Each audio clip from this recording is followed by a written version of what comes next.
Hello. Thanks for coming in today. We've been looking forward to chatting with you. To get us started, why don't you tell me a bit about your background and where you've been focusing your efforts over the last 3 years in the animation and VFX space? Thanks for having me. It's great to be here.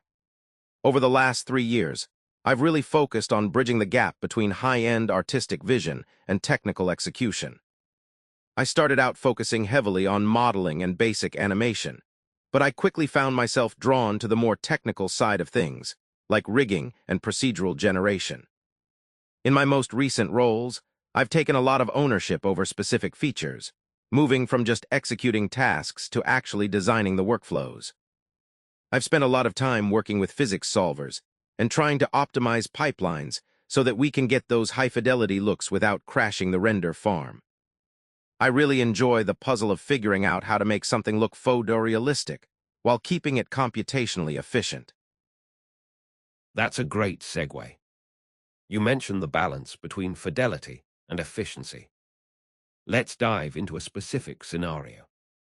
Say you're working on a shot with a complex physics simulation like fluid dynamics, and it's just too computationally expensive to run at full scale. What kind of artistic compromises would you suggest to a director to maintain the illusion without killing the budget or the timeline? That's a classic challenge. My first approach is always to analyze the camera's focal point. If the audience isn't scrutinizing a specific area, we can simplify the simulation there. I'd suggest reducing the resolution or the particle density in the background or in less visible areas, while keeping the high-res detail only where the camera is tight. So, a targeted resolution approach. Does that ever lead to visible seams or pops in the simulation? It can if you aren't careful, but you can blend those transitions. I'd also suggest using pre-rendered elements combined with real-time effects. For instance, if we have a large body of water, we can use a high-quality pre-simmed loop for the general movement, and then overlay a localized, higher-resolution simulation for the specific interaction the character is having with the water. And if the director still wants more complexity, but we're out of render time? Then I'd look into procedural textures to mimic complexity. Sometimes you don't need a full physics calculation to sell the look of foam or turbulence. You can use noise-driven textures and vertex animation to fake that movement. Another trick is to simply shorten the simulation time and use timer mapping or a bit of clever editing to make the action feel more impactful. The goal is always to keep the visual impact strong in the areas the audience actually sees, while cutting costs in the blind spots. That makes sense. Let's shift gears toward something more architectural. Suppose you're tasked with building a procedural environment generator. If you just use standard noise, you often end up with that repetitive, blobby look. What graph theory or algorithmic approach would you use to make the environment feel organic and varied? You're right, pure noise is too predictable. To get something that feels organic, I'd start by using a Voronoi diagram to partition the space. This creates natural-looking regions or cells, which instantly breaks up that grid-like repetition you get from simple Perlin noise. It gives the environment a structural logic, like different biomes or geological plates. Once you have those regions, how do you connect them so it doesn't just look like a collection of tiles? That's where graph theory comes in. I'd implement a minimum spanning tree, or perhaps a random walk algorithm to generate pathways, rivers, or road networks that connect the Voronoi regions in a non-uniform way. This ensures that the connections feel like they were formed by natural processes, rather than a random scatter. How do you handle the fine detail variation within those regions? I would still use Perlin or simplex noise for the actual terrain height and textures, but the key is to modulate those noise parameters based on the Voronoi region they fall into. So one region might have high-frequency, jagged noise for mountains, while another has low-frequency, smooth noise for plains. Finally, to place assets like rocks or trees, I'd use a Markov chain or a grammar-based system.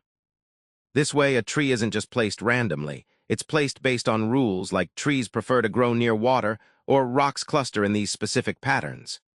This layered approach, Voronoi for structure, graphs for connectivity, and grammar for placement, is what makes a world feel lived, in rather than generated. I like the depth of that approach. Let's talk about integration. Imagine a client gives you footage shot on 3 different cameras, maybe an array, a red, and some handheld stuff, and they want an animated element integrated into all of them. What's the biggest technical challenge there? The primary challenge is maintaining a consistent sense of perspective, lighting, and motion across those different sources. Every camera has a different sensor size, a different lens with its own specific distortion, and different settings. If you just drop a 3D object into that footage, the perspective will be off, and the object will look like it's sliding on the image. How do you practically solve that sliding feeling? It comes down to rigorous camera matching and tracking. I have to analyze the footage to determine the focal length and the lens distortion for each specific camera. If one lens has a slight fisheye effect at the edges, I need to apply that same distortion to my 3D render so the animated element curves the same way the rest of the image does. And what about the lighting? If the footage varies, the object might look great in one shot and fake in the next. Exactly. I'd focus on creating an HDRI of the environment for each shot to capture the lighting accurately. If the lighting varies significantly between cameras, I'll have to adjust the material properties of the animated element, or use light wraps and color grading in compositing to blend the object into the specific atmosphere of each shot. Without matching those physical properties, the animation will never feel grounded in the real-world space. Let's move into some physics and simulation. Cloth is notoriously difficult. If a scene needs natural cloth movement, what's your recommended approach? Do you go for a full physics solver or stick to simpler constraints? For a result that truly feels natural, I'd recommend a physics-based solver combined with a set of carefully tuned constraints. The solver handles the global forces, like gravity and wind, and calculates how the fabric should fold and flow over time. But the constraints are where the real control happens. You need constraints to prevent the cloth from stretching like rubber, or, more importantly, passing through the character's skin or other objects. Why not just animate the cloth by hand if the movement is simple? You can, but it's incredibly time-consuming to get those tiny, secondary wrinkles and folds to look right. A solver balances realism with efficiency. It allows the cloth to react dynamically to the character's movement, without the animator having to manually keyframe every single crease. It provides a level of organic complexity that is nearly impossible to achieve by hand, especially for longer sequences. Speaking of efficiency, let's talk about the modeling phase. Everyone mentions vertex count optimization. Why is it so critical, and where do you draw the line between optimized and too simplified? Vertex count optimization is all about reducing the number of points that define the shape of a model without losing the visual silhouette. It's critical because every single vertex adds to the computational load. During rendering, more vertices mean longer wait times. In real-time applications like VR or games, high vertex counts lead to lag and lower frame rates. How do you decide where to cut vertices? I look for areas of low curvature. If a surface is flat or nearly flat, you don't need a million vertices to define it. I focus the geometry where the detail is needed, like around the eyes or joints of a character, and simplify the areas that don't contribute to the silhouette. The goal is to find that sweet spot where the model looks detailed enough for its purpose, but isn't wasting resources on geometry that the viewer will never notice. Let's touch on a visual detail. Motion blur. Some people think it's just a post-process smudge, but it's more than that. How does it actually affect the perceived realism of an animation? Motion blur is fundamental because it mimics how our eyes and cameras actually perceive movement. In the real world, a fast-moving object doesn't stay perfectly sharp. It blurs across the retina. In animation, if you have a very fast movement and the frames are perfectly sharp, the motion looks stuttery and robotic. It breaks the illusion of continuity. Motion blur bridges the gap between those individual frames, creating a smooth transition that our brains expect. It adds a sense of weight and speed that makes the action feel natural rather than like a series of still images played in rapid succession. Okay, let's try a scenario. You're animating a creature that needs to climb vertically up a textured wall. What's the most efficient rigging setup for that? For that, I'd go with a combination of inverse kinematics, IK for the limbs and a spline-based system for the spine. IK is a lifesaver here because it allows the limbs to stick to the wall. Instead of rotating every joint in the leg to hit a spot, I just define the end point, the hand or foot, and let the system calculate the joint rotations.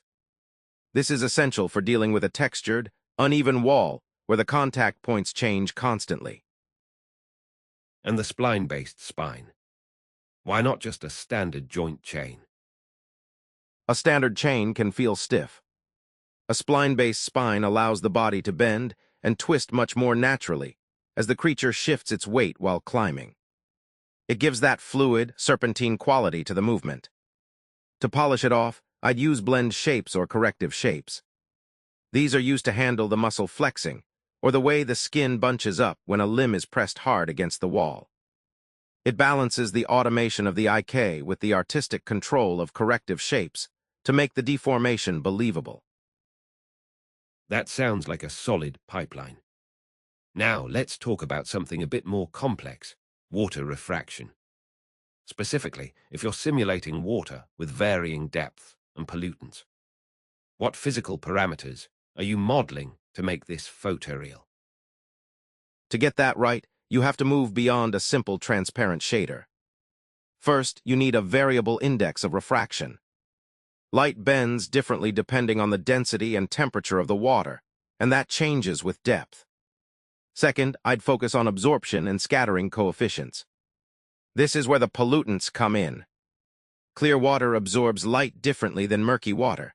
Pollutants will scatter light, making the water look opaque or clouded. How do those pollutants change the actual look of the light? They change the color and the distance light can travel. I'd model how certain wavelengths are absorbed faster than others, which is why deep water looks blue or green. If there's heavy pollution, the scattering is much higher, which reduces visibility and shifts the color palette. I'd also need to model the surface roughness and wave dynamics, because the way light enters the water, the entry angle, determines how the refraction looks from the camera's perspective. All these parameters together create that complex, layered look of real, imperfect water. That's a lot of physics. Let's talk about interaction. How do you manage two completely different physical systems interacting? For example, liquid splashing onto burning wood. That sounds like a nightmare to simulate. It can be, but the key is to break it down and use specialized solvers for each system. You have the fluid solver for the liquid, a combustion solver for the fire, and a destruction system for the charring wood. The real magic happens in the data exchange between them. Can you explain how that data exchange works in practice? Sure, you treat the output of one system as the input for another. For example, when the liquid particles collide with the burning wood, that collision data is sent to the fire solver to tell it to extinguish the flames in that specific area. Conversely, the heat from the fire can be used as a velocity or temperature input for the liquid, causing it to evaporate into steam. Does that ever cause stability issues? Like the simulation exploding? All the time. That's why I use approximations where the detail isn't critical. I wouldn't simulate every single molecule of steam. I'd use a particle system triggered by the heat-liquid interaction. The goal is to create a believable interaction without overloading the CPU. You focus the high-fidelity simulation on the boundary where the two systems meet and simplify the rest. Let's move into look development. There's a lot of debate between PBR, physically based rendering, and traditional look dev. What are the trade-offs from your perspective? PBR is fantastic for consistency and realism. Because it uses standardized properties like albedo, roughness, and metallic, an asset will look correct whether it's in a sunny desert or a dark cave. It removes a lot of the guesswork and ensures a high level of photorealism. However, the trade-off is that it can be computationally heavy, and ironically, it can sometimes limit artistic freedom. If a director wants a look that is stylized but still realistic, PBR's strict adherence to physics can actually get in the way. And traditional look dev. Traditional look dev is much more flexible. You can manually tweak shaders and textures to get a specific, perhaps exaggerated visual style. It's often faster to iterate on if you're going for a non-photorealistic look. But the downside is that those assets don't translate well across different lighting setups. You might spend hours getting a character to look perfect in one shot, only to find they look completely wrong in the next scene because the lighting changed. So it's essentially a trade-off between the consistency and realism of PBR and the creative flexibility and speed of traditional methods. I want to ask you about a conceptual point. In sci-fi, we often deal with creatures that are completely imaginary. How do the principles of verisimilitude and artificiality interact when you're designing something like that? That's a really interesting balance. Verisimilitude is all about making the creature feel believable within its own internal logic. Even if it's a six-legged alien, the anatomy should suggest it can actually move and breathe. If the muscle attachments make sense and the weight feels right, the audience suspends their disbelief. Artificiality, on the other hand, is what makes it feel alien or fantastical. Things like bioluminescent skin, floating parts, or colors that don't exist in nature. So, if you go too far in either direction, it fails. Exactly. If you have too much verisimilitude, the creature can end up looking mundane or just like a weird animal from Earth. If you have too much artificiality, it feels arbitrary or confusing, like a random collection of shapes rather than a living being. The sweet spot is using artificiality to create the wow factor, while anchoring those elements in a coherent system. For example, if a creature has glowing veins, that's artificial. But if those veins pulse in time with its breathing or heartbeat, that's verisimilitude. It tells the audience that this weird feature has a biological purpose. Let's get back to the technical side of animation. If you're simulating an animal with very erratic movement, like a squirrel scampering, what mathematical or procedural techniques would you use?